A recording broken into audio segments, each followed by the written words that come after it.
The TMJ-TMD conundrum is real and has been puzzling the dental and medical professions for decades. This is the TMJ-TMD Demystified Podcast with Dr. Tony Urbanic, where we'll connect the dots between TMD symptoms and the actual cause.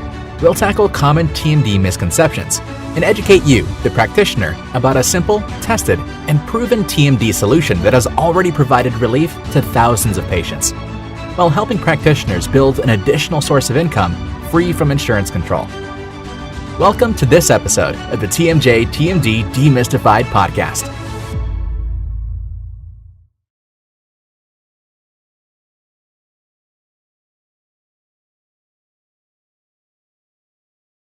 Welcome to everyone who wants to learn about TMD. Welcome all of you TMD demystifiers. I am Tony Urbanic and this is TMD Demystified.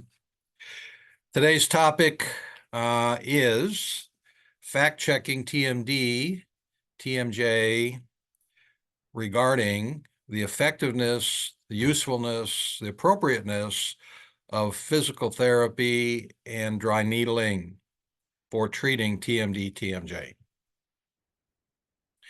For those of you who follow me along, you will know that I'm both a dentist and a physician with academic degrees in cell biology and anatomy, and academic work actually with the NIH for 2 years with my own research project grant from the NIH in the area of facial growth and development. So the point being, I walk all those rails, the academic rails, and have for quite some time. Although I was a private practitioner in maxillofacial surgery and spent the better part of 50 years doing major maxillofacial reconstructive procedures. But the academic part, I was well trained in it, although I did not pursue that area of my career and went into private practice for oral and maxillofacial surgery and had an actually wonderful career in the operating rooms throughout Middle Tennessee. But I'm also a dentist and a physician, but hold myself out and consider myself out certainly more dentist as an oral and maxillofacial surgeon. I could say a lot about my experience with both rails, but I don't need to do that for this purpose. Today we're going to talk about what's really going on and has been going on and continues to go on regarding the use and usefulness of physical therapy and dry needling when it comes to treating TMD. So here's what happens. Here's what generally happens with a patient who has TMD symptoms, many of which they don't recognize as actually coming from their temporomandibular joint. For those that are new to this podcast, let me just remind you the well-known, well-established, well-accepted symptoms of TMD are a combination of one or more of the following: frequent or recurring headaches, earaches, jaw pain, neck pain, tinnitus, ringing in the ears, fullness in the ears, subjective hearing loss, vertigo, dizziness, upper back and shoulder pain and tightness, arm, hand, finger tingling and numbness, and various kinds of jaw locking. Now, those are the accepted symptoms. Now, when a patient presents with those one or more of those symptoms to their PCP or their family practitioner or to the walk-in clinic physician's assistant, they will get they will give their history. One form or another of an exam may be done, maybe an x-ray or two may be accomplished, and more than likely, if it isn't obvious to the practitioner that it's TMD, and almost never it's not. Now we're talking about PCPs, family practitioners, nurse practitioners, physician's assistants. They are going to do one of several things in their triage. If it's a physician, family practitioner, they're going to start out with drugs. And then in a few months, the patient will come back and say those are not effective. Drugs of different varieties. I've spoken on that many times. They may make a referral to a neurologist or a neurosurgeon if there's significant upper back and shoulder pain and neck pain present. But more often than not, the most likely referral, rather to a neurologist or a neurosurgeon, will be to a physical therapist. That is the most likely referral from a PCP, a family practitioner, when a nurse practitioner, when the patient complains of upper back and shoulder pain or neck pain.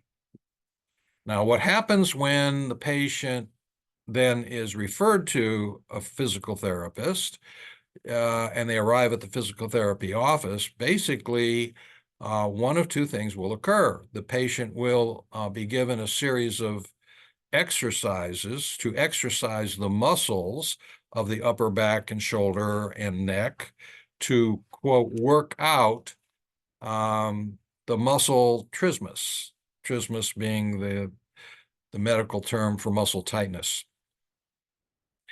And that could go on, and it's usually a series of exercises, both in the physical therapy facility and home exercises that the physical therapist uses, with the theory behind it that the appropriate motion of the muscles will eventually get the muscles to relax, and that the pain originating in and around the muscles themselves will decrease, and the patient will stop complaining of pain in those areas of the body.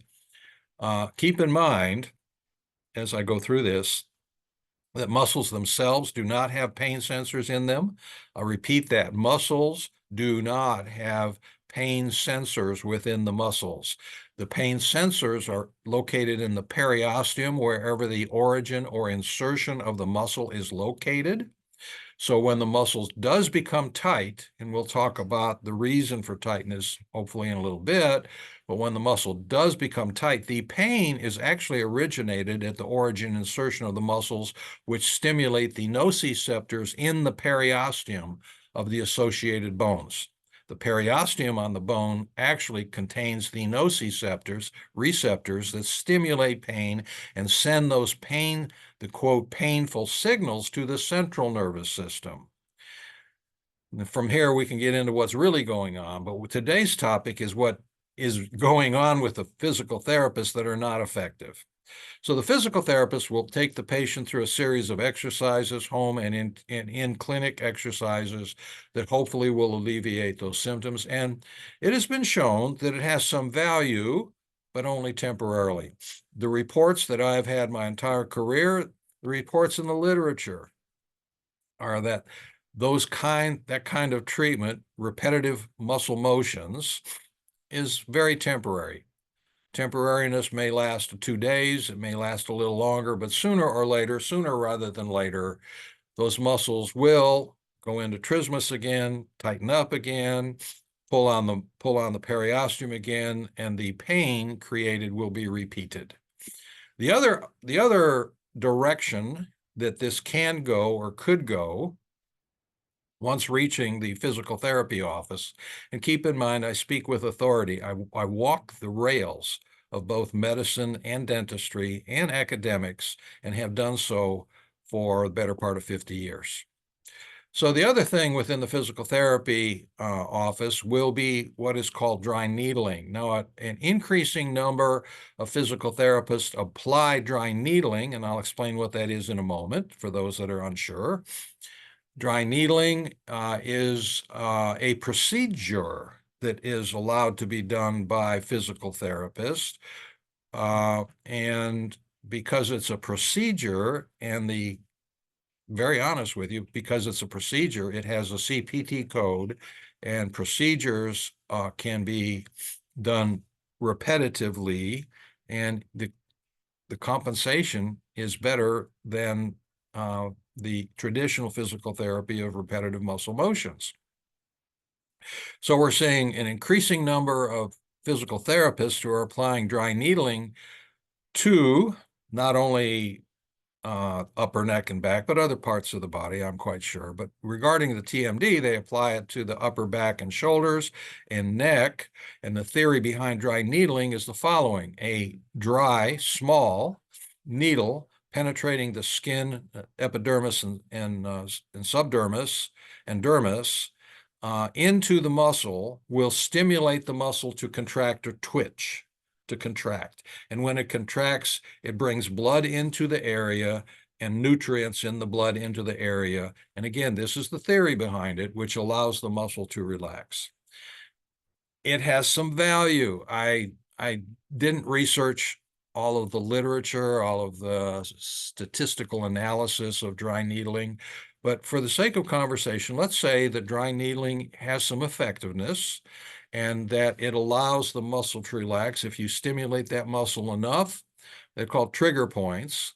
If you stimulate those trigger points enough, the muscle will contract, bring blood to the area, nutrients in the area, and the muscle will begin to relax from the trigger point, the area of trismus, the area of tightness, which will then release the tension on the origin and insertion. It won't pull on the bone as much, and the pain will be relieved. But again, the nature of the treatment is only temporary because it does not address the cause. It does not address the cause of the muscle becoming tight.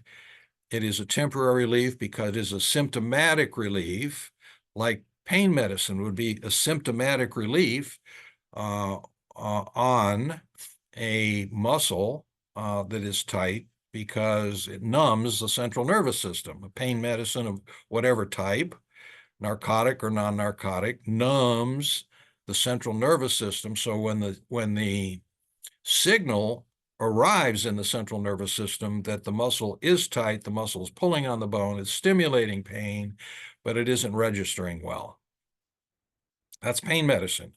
Dry needling is a symptomatic relief because the muscle now begins to relax, doesn't pull on the bone, does not stimulate the nociceptors as much, and pain is relief. The problem is it is very temporary because it does not address the cause. You're not taking away the cause.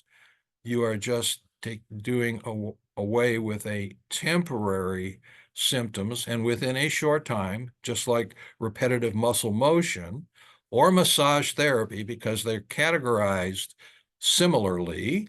Massage therapy, physical therapy are similar, although the massage therapist is not categorized as a physical therapist, but we all know by massaging a muscle that is tight, as trismus, that the muscle will relax. Same concept. If you can get the muscle, if you can stimulate the muscle enough by massage, by repetitive muscle motion, by dry needling, the muscle will begin to relax and not stimulate the nociceptors on the bone. Well, all three of those, massage therapy, physical therapy, dry needling is a subset of physical therapy, are very temporary because they do not address the actual cause. Now, as most of you who follow me along already know, that the actual cause, the cause of the muscle trismus, is signals sent out from the nervous system via the autonomic portion of the nervous system, sympathetic portion, that receive these signals from the distant periosteum that says we have a tight muscle here, it's causing pain, and the signal goes up to the central nervous system, and the signal indicates in the central nervous system that there's pain there. The same thing occurs, the real cause of TMD symptoms is inflammation in the joint. When a joint, whether it be hip, elbow, knee, temporomandibular joint, all the joints work exact same way when it comes to the nervous system. Exactly the same.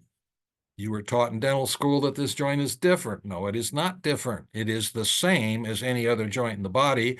And when this joint becomes inflamed because of overuse caused by three factors, factors are functional malocclusion, acute trauma, and bruxism.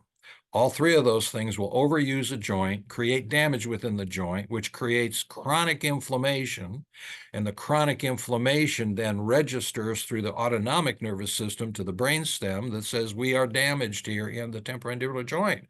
We're damaged. don't move the jaw, don't move the joint. And the signal comes back down through the autonomic nervous system to the muscles that says tighten up. So if you follow this theory, this concept, and it is not theory, this is in the literature. This is in the literature of the orthopedic surgeons, not the dentists. So when a joint begins to go bad, get damaged due to overuse, again, acute trauma, like a motor vehicle accident or athletic accident, acute trauma, or chronic trauma, like bruxism, or chronic trauma, like a functional malocclusion, the joint becomes damaged. The autonomic nervous system signals the brainstem, hey, we're inflamed, we're damaged. The brainstem says, don't move that joint. In this case, don't move the jaw. And then when the muscle continues to be inflamed, it says, I told you, don't move the jaw, now hold the whole head tight. And that is the exact reason why neck and shoulder pain are the second most common symptom of temporomandibular joint disease after the first most common symptom of headache. Headache is the most common symptom of TMD.